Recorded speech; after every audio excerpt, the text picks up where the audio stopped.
også mean it. I love that it took a second to get everything organized, right? I think, welcome to Disabled Logistics. We take a second to do the things, but it's all good because now we're here, right? So I'm gonna turn my wheelchair off before I like spasm and drive away. So I have had cerebral palsy for my entire life. I've never been able to walk independently. I got my first wheelchair when I was 3 years old. And when people talk about walking, they always seem to be complaining about it. So I feel like I'm on the winning side.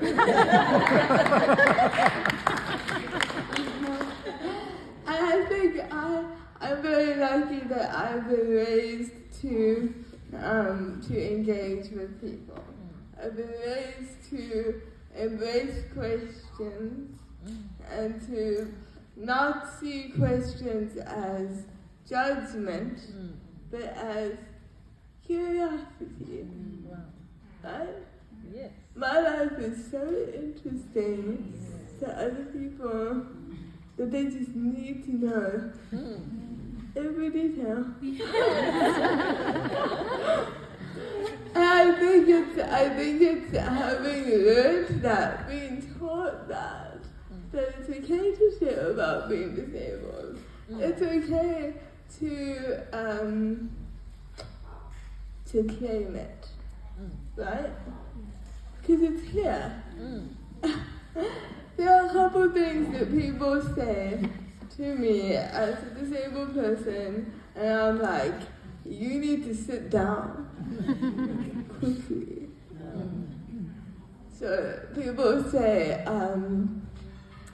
I don't see your disability.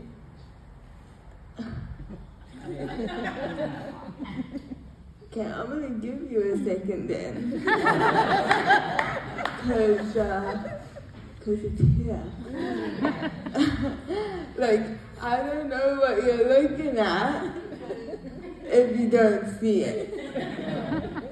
And it's important to me. Right? It's a part of me. And so when you say you don't see it, you're not seeing all of me. Right?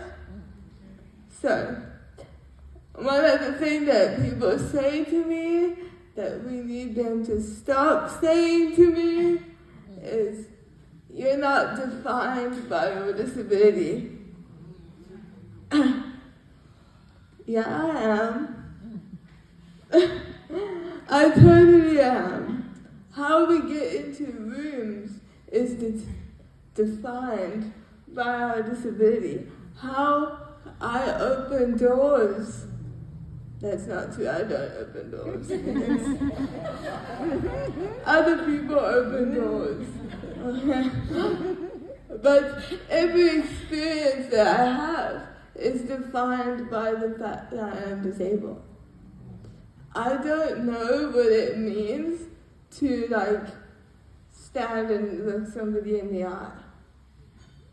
That's okay. I think the problem arises when people say you're not defined by your disability, because what they're saying is your disability is a bad thing, that you don't want to be defined by it. But I'm cool with it, because I think my disability defines everything that I am, but you know what it also does? Is it teaches me who other people are. Yeah. Right? Because if you can't deal with that little bit of a disability moment, then I'm sorry. Thank you, next. Because who has time Who has time to stress about people worrying about, like, having a moment when I think you maybe know by now, I am very open about my disability, like awkwardly open sometimes.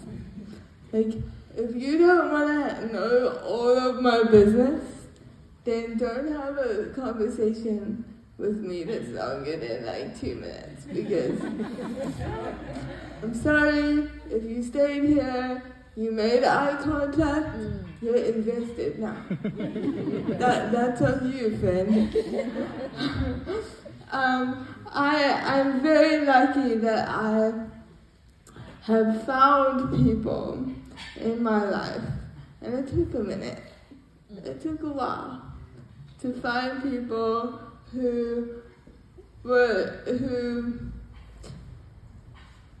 heard my ridiculous ideas and were like, yeah, okay.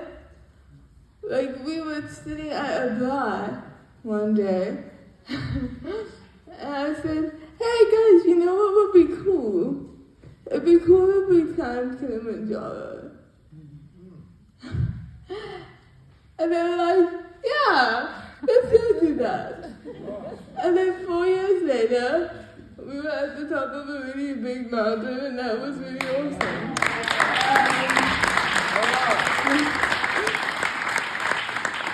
But I think the thing about that was, if I didn't have the people who were like, yeah, it's totally possible. When the whole world essentially tells us it's not really that possible. You don't need everybody to think it's a good idea. You don't have to always think it's a good idea. Sometimes you're in the middle of an epic adventure and you're like, what am I doing? I hate this. This is a terrible idea.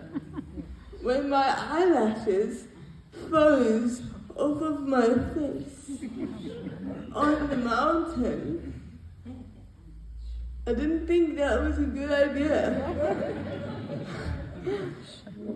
But when we got to the top of the mountain, I still kind of thought it was a bad idea.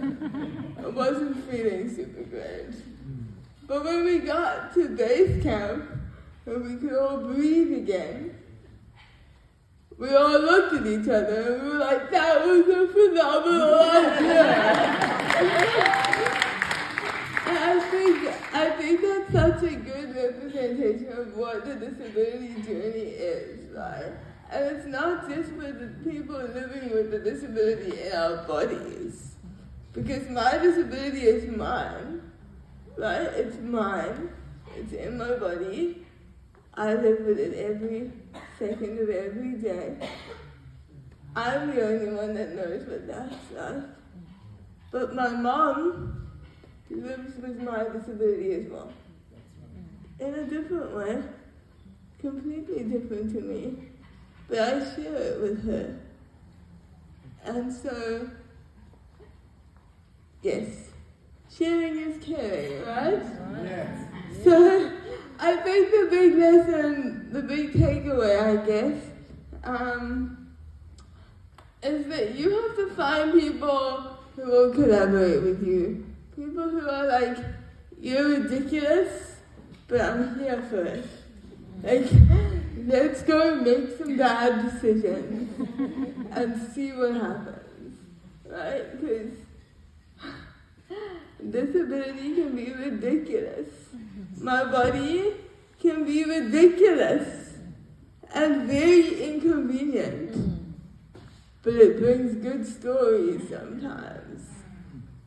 And you can do a lot with a low-time spasm.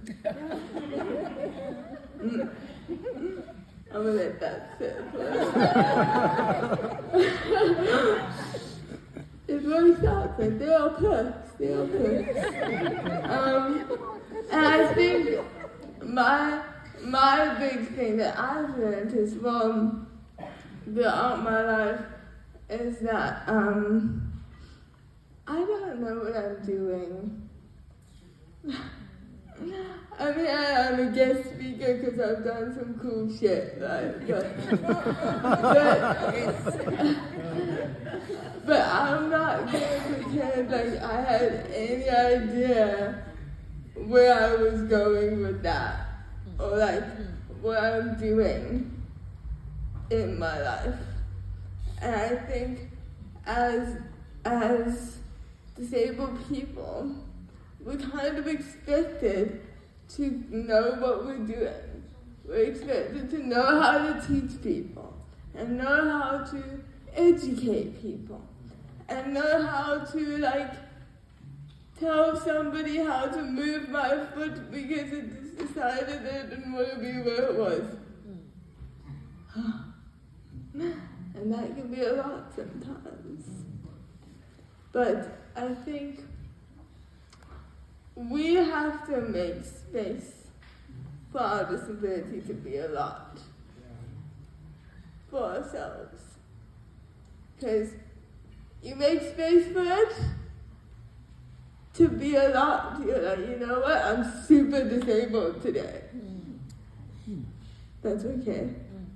Some days you're more disabled than others, and that's fine.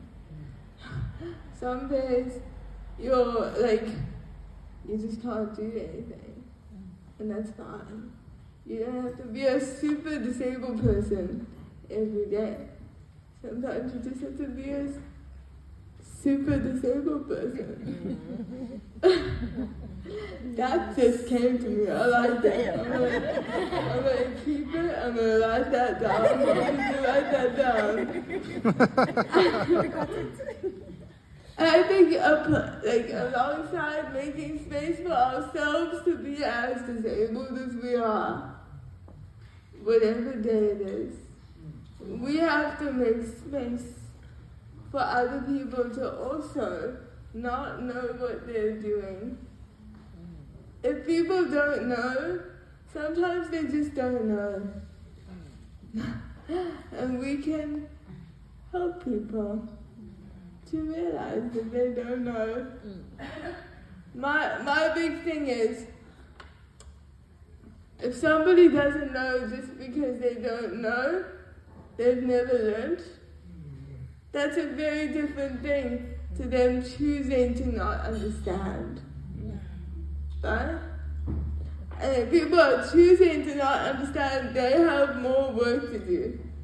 That's not on me. That's their job now. I can work with the people who make really inappropriate jokes. I can work with the people who come in and say something really awkward and you thought was funny, and now I'm just like, that wasn't super funny. But we're gonna laugh in this minute, and then I will talk to you later. And then, some of my best friends today are people who made mistakes in the first time I met them. My one friend, Vanilla, I met him. He said something, I don't remember what it was. I think it was something about Hot Wheels, or some stupid comment about a driver's license. Love those. And I looked at him and I said, that is the most ignorant thing I've ever heard. And he looked at me and he said, oh, why? And there started a beautiful friendship. I have a friend, Taylor. First time I met him, he was sitting in my seat.